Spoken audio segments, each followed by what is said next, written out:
Hi good morning. मैं हूँ Junaid Saeed and you are watching Badr English learners. आप जानते हैं कि हम ट्रांसलेशन कर रहे हैं अ लेटर टू गॉड, जो कि फर्स्ट चैप्टर है आपका द फर्स्ट फ्लाइट का।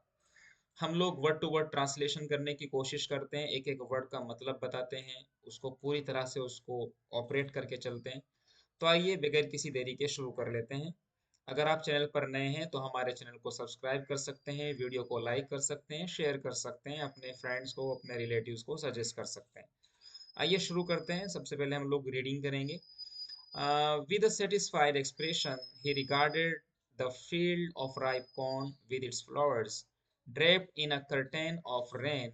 But suddenly a strong wind began to blow, and along with the rain very large hailstones began to fall. These truly did resemble new silver coins. The boys, exposing themselves to the rain, ran out to collect the frozen pearls. "It's really getting bad now," exclaimed the man. "I hope it passes quickly." It did not pass quickly. For an hour the hail rained on the house, the garden, the hillside, the cornfield, on the whole valley. The field was white as if covered with salt. क्या कहना चाह रहे हैं यहाँ पे, आइए शुरू करते हैं। विद अ सेटिस्फाइड एक्सप्रेशन, बहुत मतलब एक सेटिस्फाइड एक्सप्रेशन के साथ। एक्सप्रेशन का मतलब होता है एहसास, एक्सप्रेशन का मतलब होता है एहसास। आप लिख लेंगे यहाँ पर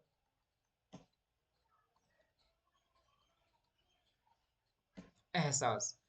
तो सेटिस्फाइड का मतलब संतुष्ट, संतुष्ट, संतुष्टि से भरे एहसास के साथ।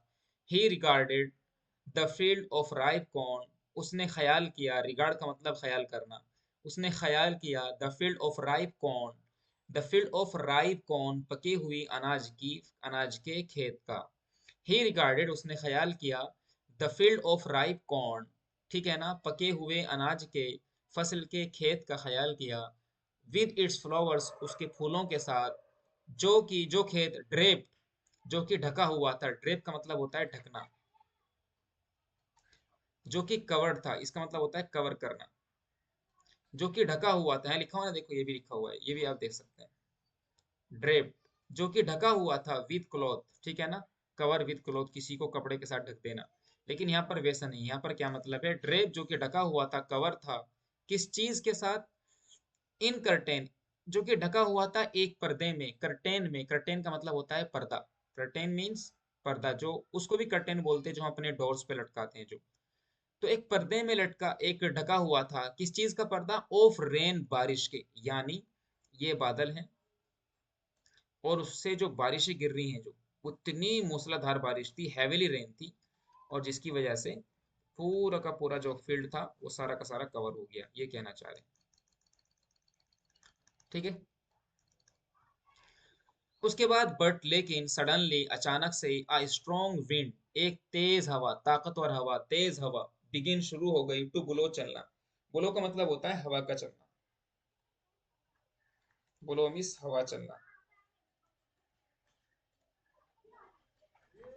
एक तेज हवा चलनी शुरू हो गई। And along with the rain, और बारिश के साथ साथ, अलोंग विद द रेन, और बारिश के साथ साथ, very very large hail stones, बहुत बड़े बड़े hail stones, very large hail stones, ठीक है ना। हेल स्टोन का मतलब होता है ओले, बहुत बड़े बड़े ओले क्या हो गए,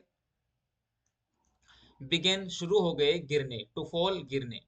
तो वेरी लार्ज हेलस्टोन, बड़े बड़े ओले, हेलस्टोन मीन्स ओले, बिगेन, शुरू हो गए, टू फॉल, गिरना, गिरने शुरू हो गए। दीज ट्रूली रिजेंबल, ये सचमुच में, ये जो ओले थे, डिड रिजेंबल, ये समान थे, न्यू सिल्वर कॉइन्स, नए सिक्कों के, सिल्वर के, सिल्वर के नए सिक्कों के समान थे।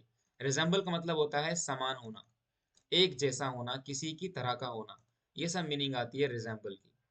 द बॉयज, लड़के, एक्सपोजिंग देमसेल्व्स, अपने आप को निकाल रहे थे, खोल रहे थे, टू द रेन, बारिश में, मतलब अपने आप को बारिश में बाहर ले आए थे। रेन आउट, वो बाहर दौड़े। टू कलेक्ट, इकट्ठा करने के लिए। द फ्रोजन पर्ल्स, इन जमे हुए मोतियों को। इन्होंने यहाँ पर जो तूफान के जो जो यानी जो ओले गिर रहे थे, उनको उन्होंने पर्ल्स बोला है। पर्ल का मतलब होता है मोती, क्योंकि वो मोती की तरह के होते हैं, गोल मोती की तरह, ठीक है ना। और हेल स्टोन का मतलब होता है, हेल का मतलब होता है तूफान, ठीक है ना। और हेल का मतलब एक और होता है, हेल का मतलब बर्फ जमा हुआ भी बोलते हैं, और हेल का मतलब सैल्यूट करना भी होता है। और हेल का हेल स्टोन का मतलब होता है यहाँ पर ओले। बात समझ में आ गई है? तो वो उन जमे हुए मोतियों को इकट्ठा करने के लिए दौड़े। It's really getting bad now, अब सचमुच ये कंडीशन बड़ी खराब होती जा रही है।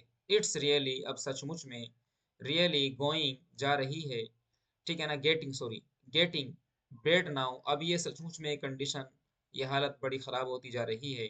एक्सक्लेम द मैन, ये आदमी चिल्लाया। एक्सक्लेम द मैन, ये आदमी चिल्लाया। और उसने क्या कहा चिल्लाने के बाद? आई होप, मैं उम्मीद करता हूँ, कि इट पासेस क्विकली, के जल्दी ही चला जाएगा। पास का मतलब होता है गुजर जाना, क्विकली का मतलब होता है जल्दी, के जल्दी ही गुजर जाएगा। कौन? यानी ये तूफान। It did not pass quickly, मगर ये जल्दी से नहीं गुजरा। पास का मतलब गुजरना और क्विकली का मतलब जल्दी, मगर ये जल्दी से नहीं गुजरा। फॉर एन आवर, 1 घंटे तक। द हेल रैन, ठीक है ना, बर्फ गिरती रही। ऑन द हाउस, घर में। द गार्डन, बागीचे में। द हिल साइड में, हिल की तरफ, यानी घाटियों की तरफ। द कॉर्न फील्ड, और पूरे पूरे खेत में। और ऑन द होल वैली, और पूरी की पूरी घाटी में। द फील्ड वॉज वाइट, खेत पूरा सफेद हो गया था। As if covered with salt, जैसे कि उसको ढक दिया गया हो, कवर कर दिया गया हो नमक से। बात क्लियर है यहाँ तक भाई? आगे बढ़ते हैं। Not a leaf remain on the trees. चलिए यहाँ से कल करते हैं, यहाँ से हम लोग कल पढ़ेंगे। तब तक के लिए आप हमें लाइक कर सकते हैं, हमारी वीडियो को, चैनल को सब्सक्राइब कर सकते हैं। मिलेंगे, थैंक यू।